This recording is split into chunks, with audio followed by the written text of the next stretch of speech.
Good morning. I am Brian Downs, and this is a Republic if you can keep it. I'm coming to you from Orlando, Florida on October 31st at about quarter to 8 in the morning. I wish to talk about those who have joined the Trump cabal, specifically Lindsay Halligan. These people fascinate me. Donald Trump, of course, is a famous man, having been president and president again, but most well known for his success in the reality television sphere. And so people are aware of him because he's omnipresent in the media. And the media reaches every corner of our country, which means if there are only a few, only 100 of the sort of people who are damaged in the specific way that makes them useful to him, they will find him, and then they will seek him out, and they will make themselves subservient. Like Lindsay Halligan. Lindsay Halligan, I believe, is in her 30s. She's a lawyer. She was practicing insurance law in South Florida, I imagine, making a pretty good living, as lawyers do. A strikingly good-looking woman, former beauty queen.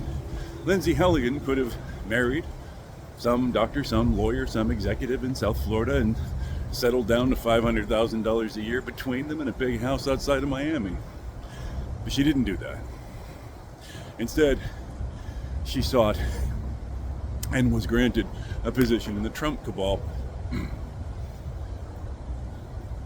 And so she is now pursuing the unjust, unlawful, corrupt, and disgraceful charges against Letitia James and James Comey, people who Donald Trump wished to punish for having had the temerity, as various kinds of law enforcement officials, to have investigated him for his numberless crimes in the past. Of course, Letitia James proved that the Trump organization was nothing but a racket and a fraud in that New York case. And so Donald Trump is using the power of his presidency and his corrupted DOJ to punish her, indicting her on ludicrous charges of mortgage fraud herself,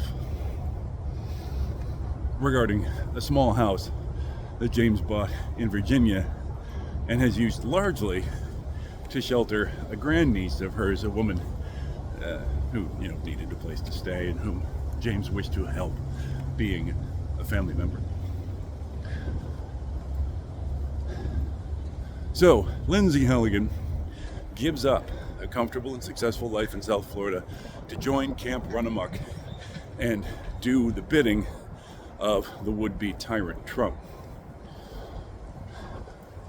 Why?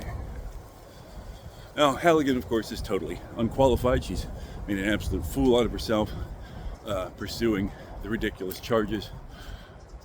No one else. She's had to struggle to scrape up anyone else in the federal justice apparatus who will put their name on a document, because they all see that these charges are utterly ridiculous, vindictive, retributive, and evil.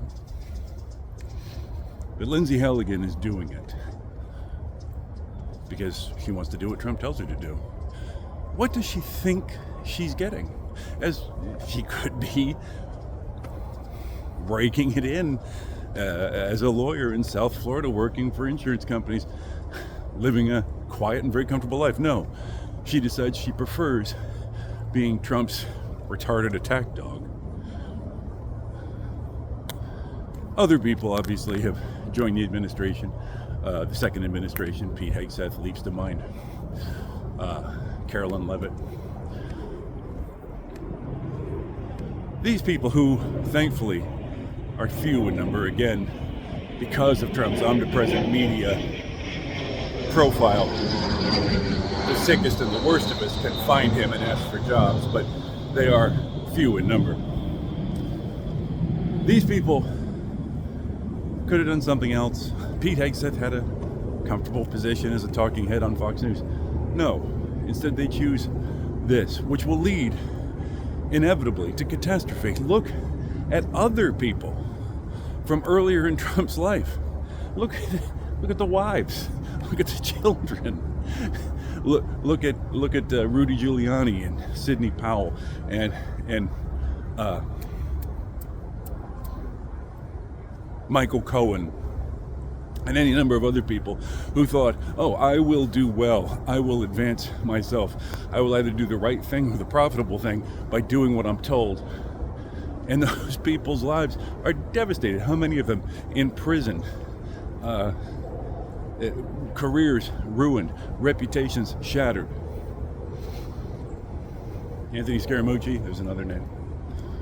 And yet, people with this particular kind of brain damage say, I wish to join Camp Run Amok. And what's especially bizarre is that Trump is getting more like himself, which is to say, worse. Obviously, he is older. Clearly, his dementia is advancing rapidly. His health is failing. I mean, sure, Trump 10 years ago was a bit smarter, was significantly less absurd, still utterly corrupt, still a con man, still a thief, but perhaps a little bit less obviously so. Today,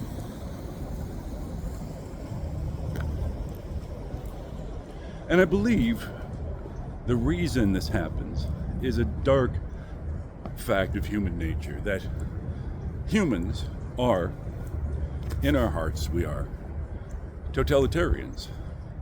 We enjoy power. But in fact, most humans enjoy serving the power. If we like to say that human beings want power, no. Some of us want power. Donald Trump obviously wants power, Joseph Stalin, Adolf Hitler, all the other names that go on that list. But those people are made possible by the vast majority of us who enjoy serving the power. Right? Now,